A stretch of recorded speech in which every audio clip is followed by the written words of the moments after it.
Thank you for listening today. We're going to do Unit 7, Notes 1, Fundamental Counting Principle. So you need to be able to identify what we're looking at and how we're counting things. So, it's a new unit of probability. You're going to need to know how to use your calculator well. And you're going to have some really good ideas when it comes to elimination. Now, white or wheat bread? I don't know why I started with that, because I know what's coming, but at a cafeteria you have several options for a sandwich. You can choose either white or wheat. So white, then you have wheat. So those are your first two options. Alright, after that, you can choose turkey, ham, or roast beef. So what we're going to do is turkey, ham, roast beef. Turkey, ham, roast beef. Now, of those choices, you can also choose cheddar, American, or provolone. So for the turkey sandwich, we got 3 more. Cheddar, American, provolone. Right? Then you got the ham one, cheddar, American, provolone. Right? Then you got the roast beef here. Cheddar, American, provolone. You also got the turkey, cheddar, American, provolone.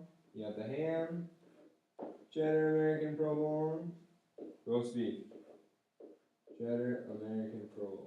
So what I see here is 1, 2, 3, 4, 5, 6, 7, 8, 9, 10, 11, 12, 13, 14, 15, 16, 17, 18. So we have 18 different possibilities. So we're going to talk a lot about possibilities and ways things can happen now. So you need to start thinking in terms of that. Now, assuming you select one item. So there are 18 different possibilities. However, when I look at this, alright, how many options were there for white and wheat? So for bread, there was 2 ways. Alright? For meat, there was 3 ways. And then for cheese, there was also 3 ways. So when I look at that, 2 times 3 is 6, times another 3 is 18. So what the fundamental theorem tells us is that we can multiply by the number of options. White or wheat's an option. You have to choose one or the other. Right? This isn't somewhere you can do half and half. Right? So when there's a clear-cut choice, right, you have to decide, alright, we can multiply by those numbers of options. So this is a tree diagram. So we did the tree diagram first. That's when I wrote it all out. However, the fundamental counting principle, if one event can occur in ways and another event can occur in ways, the total number of possible ways for the 2 events is m and n. M times n. So that's what we did with the bread times the meat. That's the total number of ways that we can choose for meat is 3. So the tree diagram is what I did originally with the black, red, and blue. Alright, that purple is going to be our fundamental counting principle. So then we can do this a lot. So the soccer team. Soccer team has orange, white, and black jerseys. So jerseys. Orange, white, black. 3. You have to choose orange, white, or black.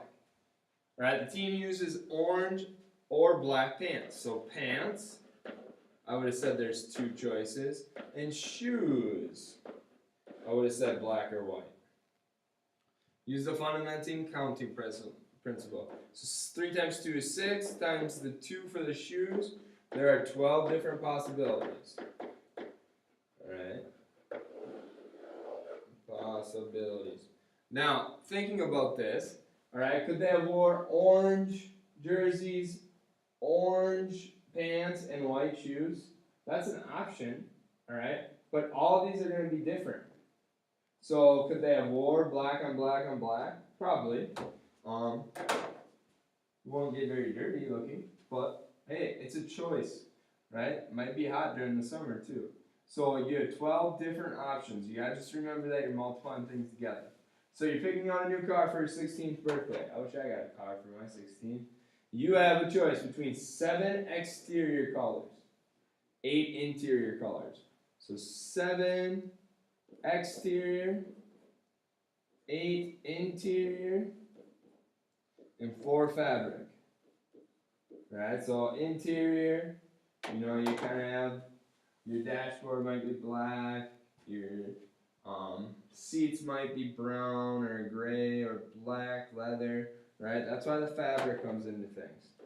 So all 4 of these are different. So you might have a black interior and a black exterior, but you don't have to have those. So it's one or the other. So looking at this, I'd probably do 7 times 8 is 56, times the 4 is 224 ways to pick out this car. Alright? So lots of options. The fundamental counting principle is where you just multiply all the options together. So counting arrangements. Student council has a president, vice president, treasurer, and secretary. For the school assembly, they're all required to sit in a row up on the stage. Alright, so I don't know. These are my chairs. Chair. Can't see the other leg. That's fine.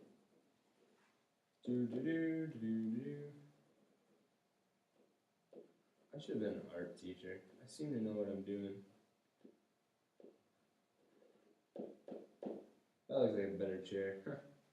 Alright, last one I finally got. So, student council goes up there.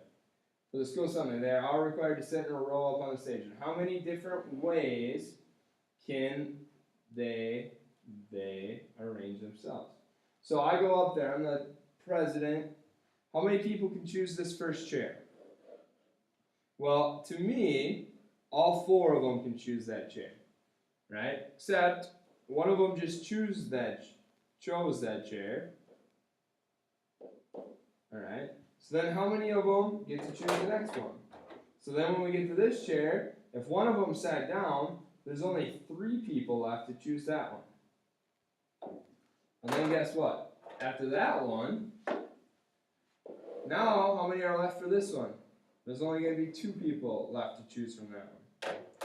Right? And then we'd be back, whoever's left, 1 for 1, they have to take that one. However, how many different ways can you do that? You just multiply all of these together. 4 times 3 is 12. 2 times 1 is 2. I think there's 24 ways that they can arrange themselves.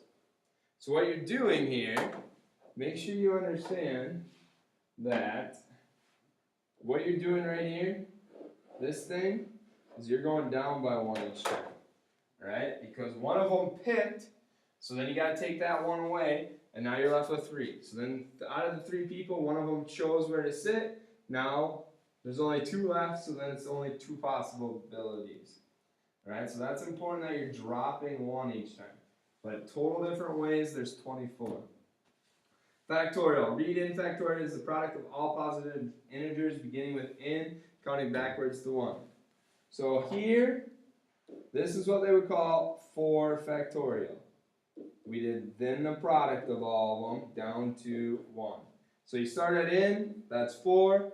This is the product of it. If you have a calculator, 24. Also on your calculator, if you look under PRB, that's probability, you'll find an exclamation point. So you should be able to do all the factorials with your calculator now. So that's good to know. Value of 6. So 6 factorial means 6 times 5 times 4 times 3 times 2 times 1. Alright. 720 ways. We're not even talking about that. 720. So then 8 factorial is going to be 8 times 9, 8 times 7 times 6 times 5 times 4 times 3 times 2 times 1. Well, what I would do, I already know 8 times 7 is a little shortcut here. I know 6 factorial is 720. So I just replaced all of this box with the value of 720 because I already know what that box value is. We just did it right here. Look at this. I'm starring 720. It's the value of 6 factorial. So then really all I need is 56 times 720. And if you did that in a calculator, you would get a really awesome value. And you can do that on your own. And then you can check it by figuring out how to put 8 factorial in your calculator. Check those values out on your own, see what you can get. So Mackenzie is setting up a display of the 10 most popular video games from the previous week. If she places the games side by side on a shelf, and how many different ways can she arrange them? Is that an Xbox One down there maybe? So, we got some shelving. So here's one game.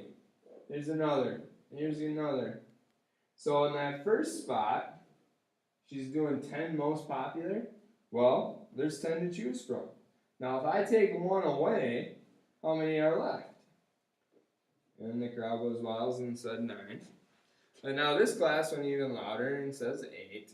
And you're just going to work on down 6, 5, 4, 3, 2, 1. Well, instead of typing all that in my calculator, I'm going to recognize that, hey, this is 10 factorial. Then I'm going to go to my calculator. I'm going to hit PRB.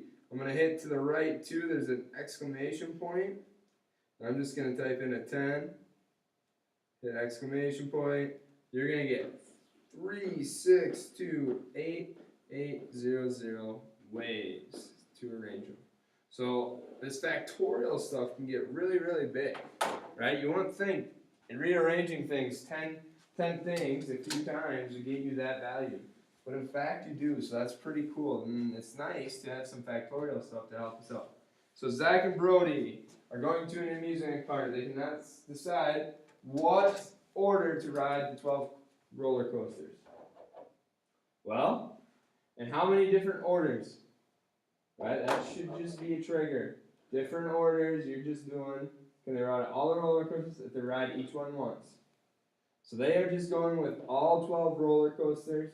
They're going to pick one, and then they're going to have an 11 options. They're going to pick another one, they're going to have 10 options.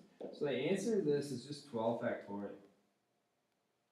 Alright, 1, 2, PRB, PRB. Look at this number. So really, they can't go wrong. Just pick a way to do it. Whether it's from riding the ones that are next to each other or whatever order they want to go around an amusement park, that's fine.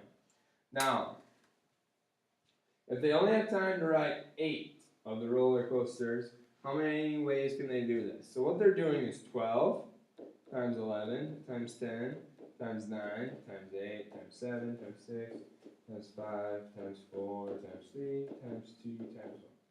So that's what it meant to be 12 factorial. So what they're doing is they're saying, all right, he can only ride 1, 2, 3, 4, 5, 6, 7, 8. So this red box is the only ones they can ride. So what this red box is 12 factorial, but I don't want this piece, right? So if I know 12 factorial is this big value, how do I get rid of 4, 3, 2, and 1 from it? Right? The answer here is if this is multiplication, right? There's multiplication dots between all, and the opposite of multiplying is dividing.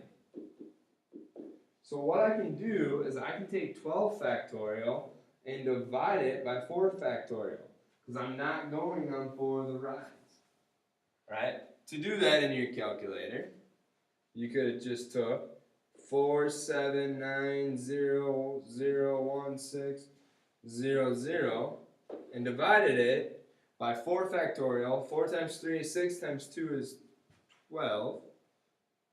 4 times 3 is 12 times 2 is 24. So 4 factorial is 24.